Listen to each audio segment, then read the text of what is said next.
Welcome back ناظرین.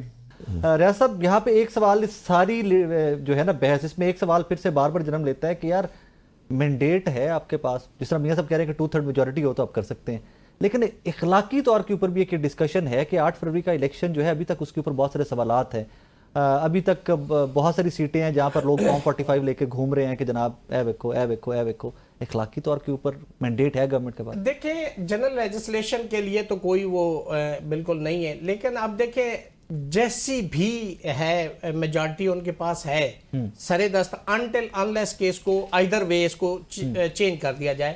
لیکن سوال یہ پیدا ہوتا ہے کہ جب آپ آئین کو تبدیل کریں, جو متفقہ آئین ہے 1973 کا, اس کو 5 پولیٹیکل پارٹیز نے اپوز کیا ہے. ہمارے جو لیگل فرٹینٹی کے لوگ تھے, اسلام آباد ہائی کورٹ, ڈسٹرکٹ کورٹ اور بار کونسل نے اس کو اپوز کیا. بلوچستان جہاں سے میرے بھائی ابھی نیولی صدر منتخب ہوئے, میری طرف سے ان کو میڈیا پہ بھی مبارکباد, ٹھیک ہے, وہاں سے انہوں نے اپوز کیا. لاہور ہائی کورٹ نے اس کو اپوز کیا ہے, کراچی بار نے کیا, بہت ساری بار ایسوسیشن, یعنی 5 پولیٹیکل پارٹی اور لیگل فرٹینٹی نے بھی اس کو اپوز کیا ہے. تو میرا خیال ہے کہ اس کے اندر ٹھیک ہے آج آپ کی میجارٹی ہے, یا آپ میجارٹی کو پورا کر رہے ہیں, یا کامیاب ہو گئے, وٹ ایور, آپ نے آپ کے پاس میجارٹی, آپ نے کر لی لیجسلیشن. لیکن میں سمجھتا ہوں کہ اتنا بڑا drastic changes in the constitution that must be behind some, اس کو وہ ہونی چاہیے کچھ وہ کیا لیجیٹیمیسی ہونی چاہیے, اور عوام کا اعتماد ہونا چاہیے, ٹرسٹ ہونا چاہیے, اور پھر ہونا چاہیے. صرف یہ نہیں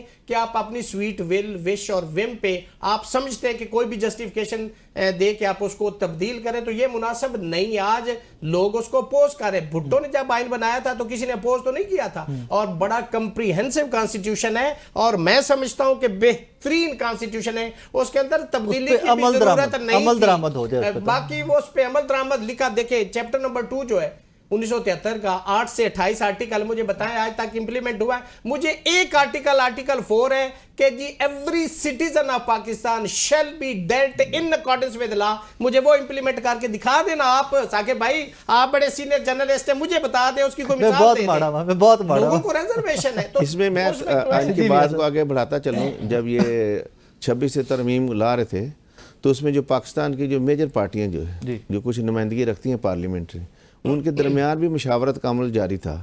جو اوریجنل مسودہ تھا سب سے پہلا جو تھا, تو اس میں کالے لفافے والا مسودہ جو بورڈا کے گھر پہ اس کے بعد پھر کسی کو پتہ نہیں تھا اس کے اندر, اس کے بعد پھر اس میں پی ٹی آئی بھی شریک تھی. تو میرے جو علم میں بات بتائی یا کسی لائی گئی, جو بتایا گیا وہاں پر کہ ان کا مطالبہ یہی تھا کہ اس میں سیولین کا ملٹری کورٹ میں ٹرائل نہیں ہونا چاہیے. ویسے بینگ اے لا ایکسپرٹ آپ متفق ہیں اس پہ؟ نہیں ہونا چاہیے. اور دوسری کیونکہ یہ آئندہ پھر میں نے آپ کو دوبارہ شو میں بلانا ہے, جب یہ ہونے لگیں گی تو پھر ہم دوبارہ ڈسکس کریں گے کہ آپ یہ کہہ کے گئے. جی, اور دوسرا یہ تھا کہ آئینی فیڈرل کانسٹیٹیوشن کورٹ نہیں بننی چاہیے نا, تو وہ بینچ بنا دیا. نہیں, بینچ سم تھنگ ایلس ہے, اور کورٹ کا ایک سیپریٹ بننا وہ تھا. اس پہ بھی گورنمنٹ نے کہا ٹھیک ہے, پیپلز پارٹی نے بھی کہا ٹھیک ہے, بینچ بنا دیتے اندر. تیسرا یہ ان کا تھا ڈیمانڈ تھی کہ قاضی فیاض عیسیٰ کی ایکسٹینشن نہیں ہونی چاہیے نا, ججز کی جو ایج ہے وہ 65 سے 68 نہیں ہونی چاہیے, اس کو نکال دیا گیا. اس کے بعد تو پھر ان کے ابھی اتھارٹی رہتی سپریم کورٹ آن ریکارڈ کہہ چکے ہیں کہ منصور علی شاہ صاحب کا ہمیں بار بار کہا جاتا رہا کہ وہی چیف جسٹس ہوں گے اگلے, نہیں بنے. یہی آفریدی صاحب ہیں. جہانگیر صاحب, یہ تو جو میاں صاحب پکچر دکھا رہے ہیں نا, اس میں تو یہ لگ رہا ہے کہ گورنمنٹ نے ٹوٹلی سرنڈر کیا, اور پاکستان تحریک انصاف کی ساری ڈیمانڈ جو تھی 26ویں ترمیم میں فلفل ہو گئی تھی. جی میاں صاحب جو پکچر میں دکھا رہے ہیں وہ کہتے ہیں جتنی ترامیم جو شکیں تھی وہ ساری جو تحریک انصاف نے کی وہ نکال دی گئی جو گورنمنٹ نے, اور وہ ساری نکال دی. اور گورنمنٹ نے وہاں پہ جو مجھے ان کا امپریشن ملا ان کی گفتگو سے, تحریک انصاف وہاں جیت گئی 26ویں ترمیم میں, اور گورنمنٹ سرنڈر کر گئی تھی وہاں پہ, جو مجھے امپریشن ملا. میاں صاحب کو مبارک ہو, آج ہی چارج لیا ہے, ویڈیو پہ بھی آئے. ماشاءاللہ بڑا خوبصورت سوٹ اور ٹائی انہوں نے بڑا خوبصورت سوٹ پہنا ہوا ہے. وہ تین ہی مین چیزوں سے تین یہی تھی.